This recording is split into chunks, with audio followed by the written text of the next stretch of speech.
Deschamps, franchement là, tu nous fais de l'innovation tactique. Espérons que, pour notre bien, que tu es inspiré.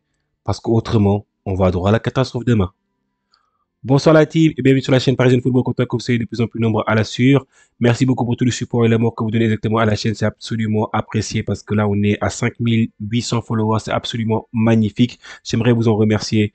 On a fait plusieurs débriefs. Là, on vient juste de compléter exactement le débrief pour l'Angleterre. Donc, du coup, là, on va commencer un peu à analyser le match d'équipe de France qui va se jouer exactement demain. Donc, du coup, là, je vous fais exactement la vidéo à 23h. Donc, du coup, comme ça, moi, quand vous allez réveiller au petit matin, vous avez un peu de contenu, vous allez savoir un peu la composition d'équipe de l'équipe de France. Donc, du coup, là, c'est la composition probable que je vais vous balancer tout de suite. Comme ça, moi, après, on va commencer un peu à analyser un peu cette composition, dire un peu qu'est-ce qu'on en pense. Donc, du coup, ça, c'est la composition annoncée de l'équipe de France pour demain. Qu'est-ce que vous en pensez, la team? Est-ce que cette composition vous hype? Est-ce que vous flippez à mort? Parce que là, on va se présenter sur un 4-4-2 en losange. 4-4-2 en losange qu'on n'a pas pratiqué beaucoup, qu'on n'a pas expérimenté et qu'on va expérimenter en huitième de finale de l'Euro 2024. Absolument incroyable.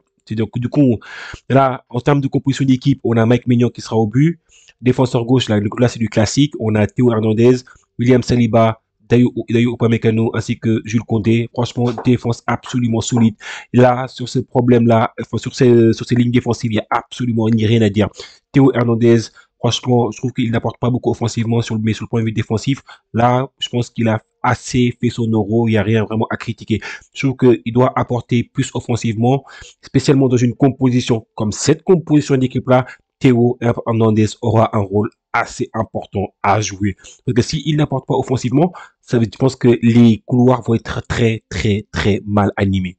Donc, du coup, et je pense que Jules Koundé, son apport offensif, il est très, très limité généralement.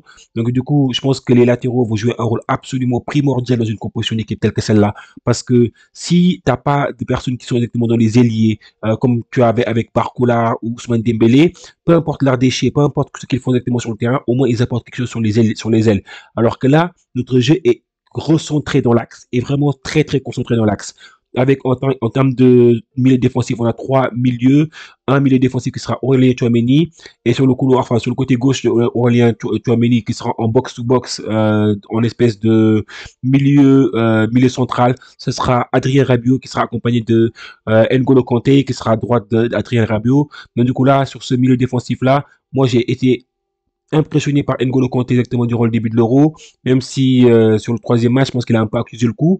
Mais là, exactement, il faut voir comment il va jouer dans les matchs qui comptent, c'est-à-dire que dans les matchs à enjeu. Adrien Rabiot, déçu un peu de son dernier match. Franchement, il était aux abonnés absents, comme j'avais dit dans ma précédente vidéo. Si vous l'avez pas encore regardé, je vous recommande la précédente vidéo sur l'équipe de France. Mais Adrien Rabiot était transparent. J'ai pas vu Adrien Rabiot pendant tout le match. Moi, quand il a dit exactement, quand le commentateur dit à la 30e minute, Adrien Rabiot, j'étais, mais attends, Adrien Rabiot, il s'était passé pendant 30 minutes. Donc, du coup, si on n'a pas intérêt à voir un Adrien Rabiot comme ça. Si on voit un Adrien Rabiot transparent et qu'on joue à 10 face à la Belgique, ça va être compliqué. Aurélien Tchouameni, je pense que son premier match était très très mauvais, franchement parce qu'il revient de blessure. Deuxième match mauvais parce qu'il revient encore de blessure.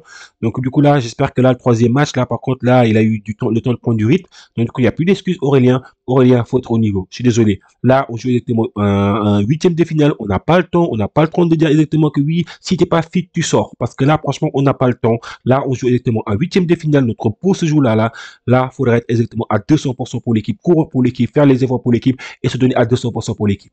Donc du coup après devant ces trois-là, franchement il y aura Antoine Griezmann, Griezmann qui revient exactement parce qu'il n'a pas joué son dernier match. C'était plutôt une sanction à mon avis parce qu'il était très très transparent sur les premiers matchs, les deux premiers matchs avec l'équipe de France. Il était rentré en cours de jeu durant le troisième match parce que l'équipe de France avait du mal à créer des différences. Là, là exactement Antoine Griezmann. Donc du coup là, j'espère voir un autre Griezmann, un Griezmann qui en veut, un Griezmann qui a la dalle, un Griezmann qui va faire les différences, un Griezmann un Griezmann quoi, Griezmann qu'on a l'habitude de connaître dans les grands moments. Ce Griezmann-là, je pense qu'on l'a perdu après la Coupe du Monde 2018. Parce que le Griezmann qu'on a eu exactement durant la Coupe du Monde au Qatar, franchement, c'était intéressant exactement jusque demi-finale. Et finale là, par contre, on n'a plus de Griezmann, il était transparent. Donc, du coup, depuis le Griezmann de cette finale-là, je pense qu'on a eu du mal à retrouver Antoine Griezmann. J'espère que là, sur ce match-là, on va le retrouver parce que là, pour passer face à la Belgique, la France a besoin exactement d'un grand Antoine Griezmann. Et Griezmann, tu dois t'améliorer sur les coups de pied arrêtés. Tes coups de pied arrêtés, la manière dont tu les tires, c'est absolument scandaleux. Parce que franchement, regardez bien les coups de pied arrêtés de Griezmann. C'est, on dirait un poussin ou un débutant qui ne sait pas tirer exactement ses coups de pied arrêtés. Moi, j'étais entraîneur, j'ai entraîné des débutants, des poussins, etc. Franchement, quand je les voyais tirer exactement les coups de pied arrêtés, je vois du Antoine Griezmann dans ça. Il n'arrive même pas à lever son ballon. C'est absolument incroyable. Tu es un joueur professionnel. Mais attends, ça c'est des choses que tu travailles quand même à l'entraînement. Essaye de lever ton ballon. Pourquoi exactement les grands, là, côté que Théo Hernandez ou Saliba ou Pamecano, tous ces grands-là, ils montent. Mais pourquoi faire? Si éventuellement t'es même pas fichu de lever ton ballon et d'adresser un bon corner. Donc du coup là, je pense que ça c'est des choses qui te travaillent à l'entraînement parce que là franchement il y en a marre à ce niveau-là, on ne peut pas exactement faire ce qu'on a fait sur les tours précédents, spécialement sur les coups de pied arrêtés, sur la capacité à finir nos actions, on ne peut pas faire ça. Si on fait ça, on est dehors. Demain c'est l'avion directement, c'est même pas c'est l'avion. Ils vont prendre leur jet privé, ils vont partir en vacances, ils vont faire leur kiff, ils vont oublier toutes nos vies, mais franchement demain on veut voir une équipe de France qui a la dalle, une équipe de France qui a faim. Moi j'ai la dalle là. C'est pourquoi comme je vous parle là, j'ai faim. Là, j'ai envie de manger le même micro. J'ai envie de voir une équipe de France comme ça. Et devant, franchement, on a Kylian Mbappé ainsi que Marcus Thuram. Marcus Thuram, j'ai pas trop aimé, mais l'avantage de Marcus Thuram, je pense que c'est que quand Kylian va prendre exactement l'axe, Marcus Thuram va prendre sur le couloir gauche. Mais là, moi, ce qui m'inquiète exactement par rapport à cette composition d'équipe, je pense que Antoine Griezmann devra parfois se décaler sur le couloir droit. Parce que si il ne prend pas le couloir droit, je pense qu'on va avoir énormément de difficultés dans les ailes. Et parce que là, on aura tout notre jeu sera trop lisible. Il sera trop concentré dans l'axe. Et là, les Belges, ils vont nous gérer dans l'axe. Il faut éventuellement que Kylian Mbappé parfois décale sur le couloir gauche, même si on sait que dorénavant, le Kylian Mbappé qui prend le couloir et qui déborde son adversaire, on le voit plus. Ce Kylian Mbappé là, il a disparu, on a l'impression depuis au moins un an. On le voit plus. Il a changé son jeu. Maintenant, il joue complètement différemment. Il joue le ballon dans les pieds, malheureusement. Donc, du coup, maintenant, je pense que cette équipe de France est capable de battre cette équipe belge. Je pense que en termes de collectif, l'équipe de France a un collectif qui est beaucoup plus collectif que le collectif belge qui est beaucoup moins collectif. On a l'impression que exactement cette équipe belge n'est pas en mesure de jouer ensemble. Alors que cette équipe de France, elle est en mesure de jouer ensemble. Ce qui lui manque, c'est exactement la capacité à finir les actions. Et là, avec les talents qu'ils ont, enfin, Kylian Mbappé, franchement, trop de ratés. Il faut faire attention devant le but. C'est qu'il a, il a pas de leçon, il a pas de leçon à recevoir de moi, mais on est commentateur, on commente. Je suis désolé. Tu rates trop. On en a marre de toutes tes ratés là. D'accord? Mais du coup, à les occasions, faut être chirurgical. Faut nous montrer exactement que oui, tu es le meilleur joueur. Si toi, tu te dis être le meilleur joueur du monde, il faut le montrer sur le terrain. Parce que parfois, exactement, durant l'Euro, on n'a pas vu le Mbappé qui était le meilleur joueur du monde, comme tu prétends à le dire à chaque fois, ou parfois exactement que les autres le prétendent pour toi. D'accord? Donc, du coup, on a hâte d'y être. La team, moi, je pronostique exactement une victoire difficile de l'équipe de France sur le score, enfin avec un but d'écart. Donc du coup, je vois pas exactement un score fleuve. Je vois un petit 1-0 ou 2-1 éventuellement comme victoire.